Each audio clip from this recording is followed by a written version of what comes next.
Hello friends, आज मैं एक नए टॉपिक के साथ आपके सामने हूँ।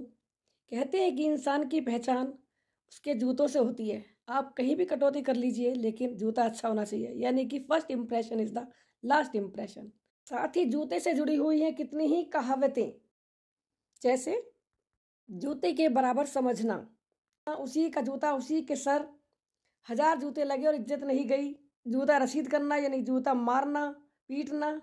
आज हम चलते हैं एक जूते की फैक्ट्री में और वहाँ पर हम देखेंगे कि जूते कैसे बनाए जाते हैं और जो जूते आपके पैरों की शान हैं वो किस तरीके से आपके पैरों तक पहुँचते हैं। ये है आपके सामने एक जूता और एक फ्रेम, जिसकी मदद से हमें इस डिजाइन में जूते को बनाना है। और इस शू को बनाने के लिए हमें किस तरीके से इस फ्रेम का उपयोग करना है और किस तरीके से कौन कौन से प्रोसेस के थ्रू हम इस फ्रेम के अकॉर्डिंगली दिए गए जूते के डिजाइन के जैसे लार्ज संख्या में जूते फैक्ट्री में बनाए जाते हैं। तो सबसे पहले हम जाते हैं यूनिट नंबर 1 में, जहाँ पर कि सबसे पहले होता है एक रॉ लेदर, इससे कि शू को बनाया जाना है। सबसे पहले इस लेदर से सैंपल्स के अकॉर्डिंगली फ्रेम्स काटे जाते हैं, जो अलग अलग डिजाइन्स में होते हैं। जो कुछ शू का आगे का पार्ट, कुछ शू का पीछे का पार्ट, और ये डिफरेंट छोटे छोटे टुकड़ों में शू के जूते के अलग अलग टुकड़े काटे जाते हैं। अब इन टुकड़ों को उन डिजाइनों के अकॉर्डिंगली मिलाया जाता है। सबसे पहले शू के आगे के जो पार्ट हैं उनको आपस में जोड़ा जाता है। चिपकाने वाले मटेरियल दूध से, जो कि गोंद की तरह है। ये शू का बैक साइड का पार्ट है। शू के बैक साइड में जो एड़ी का पीछे का हिस्सा होता है, वहां पर सपोर्ट के लिए ये एक टुकड़ा लगाया जाता है।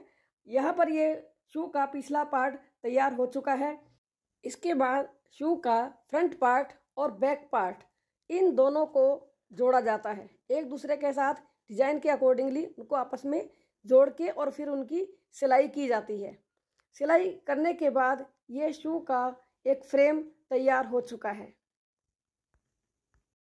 यहाँ से शू पहुँचता है यूनिट नंबर 2 में, जहाँ पर कि जो फ्रेम बन चुका है शू का, उसको बांध दिया जाता है ताकि वो एक शेप ले ले। अब उस शेप में जो आया हुआ शू है, उसके अंदर जो अस्तर है या जो लाइनिंग है, वो अलग अलग डिजाइन में कट करके उनको उसके अंदर लगाया जाता है, ताकि शू को सपोर्ट मिले, लेदर को एक स्टेबिलिटी मिले और शू का एक पर्टिकुलर डिजाइन बन के आ जाए। अब ये पट्टियाँ लगाने के बाद शू को उस फ्रेम के ऊपर टैग किया जाता है, जिसके अकॉर्डिंगली जूते को बनाया जाना होता है। कैंची होती है, उसकी मदद से, कीलों की मदद से इसको उस फ्रेम के ऊपर फिट कर दिया जाता है और एक पर्टिकुलर डिजाइन में दे दिया जाता है। तो ये जूते का एक डिजाइन बनता चला आ रहा है। ये शू का फ्रेम जो बनाया गया था, उसको सैंपल फ्रेम के ऊपर पूरी तरह फिट कर दिया गया है।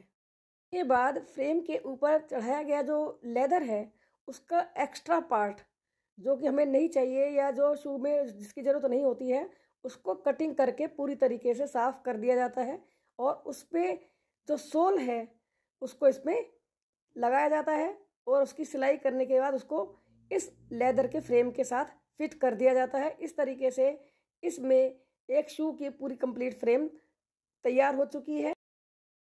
इसके बाद जो शू के सोल के साथ में जो लेदर अटैच्ड है, उन दोनों को सिलाई की जाती है और एक पर्टिकुलर शेप उसकी बिल्कुल प्रॉपर वे में आ जाती है। इसके पश्चात जो एक्स्ट्रा लेदर है सोल के साथ लगा हुआ, उसको काट दिया जाता है और इस तरीके से जूता इस फ्रेम के साथ जुड़ा हुआ तैयार हो जाता है।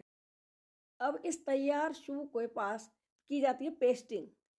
व्यू, जो कि शू को अलग अलग जो खांचे बने होते हैं, शू के नीचे जो सोल होता है उसको इसके साथ जोड़ा जाएगा। दोनों टुकड़ों को पहले इसमें ग्लू लगा के हवा में रखाया जाता है 15 से 20 सेकंड के लिए। जब इस पे चिपक जाते हैं तब इन दोनों को आपस में जोड़कर है और एक हीटिंग मशीन में रख दिया जाता है, ताकि कुछ शू का ऊपरी हिस्सा और प्यू आपस में अच्छी तरह से स्टेबिलिटी से चिपक सके। उस दोनों को जोड़ने के बाद इन्हें प्रेस मशीन में लगाया जाता है और इस तरह प्रेस मशीन की मदद से दोनों टुकड़ों को आपस में अच्छी तरीके से जोड़ दिया जाता है। अब इसको बाहर लेकर देखा जाता है तो ये शू का एक रफ फ्रेम तैयार हो चुका है और इसको अब शू के इनर पार्ट में सपोर्ट देने के लिए और पैरों को बचाने के लिए चिपकाया जाता है इनसोल। वहाँ से अब ये शू तैयार हो चुका है रफ फॉर्म में। इसको एक मशीन के साथ इसकी घिसाई की जाती है और जिससे कि इसके अंदर एक चमक आती है और शूज़ जो है तैयार हो चुके हैं। अब इन शूज़ को भेज दिया जाता है यूनिट नंबर 3 में, जहाँ शूज़ में शू लेसेस बांधे जाते हैं। इनको तैयार करने के बाद इनको आगे भेज दिया जाता है पैकिंग डिपार्टमेंट में, जहाँ इन शूज़ के पेयर्स को अच्छी तरीके से मिलाकर उनको चेक करके उनकी क्वालिटी को जांचते हुए पैक कर दिया जाता है बंद बॉक्सेज में। और इस तरीके से शूज़ आगे मार्केट में जाने के लिए तैयार हो जाते हैं। ये थी कहानी शूज़ को बनाने की, कि किस तरीके से जिन शूज़ को हम इतने मन से पहनते हैं, अच्छे तरीके से पहनते हैं, वो कैसे बन के आते हैं मार्केट में। अगर आपको ये वीडियो पसंद आया है तो कृपया इस चैनल को सब्सक्राइब करें, ताकि आपके इन सब्सक्रिप्शन से हमें हौसला मिले और हम और से और वीडियो आप तक पहुंचा सकें। धन्यवाद।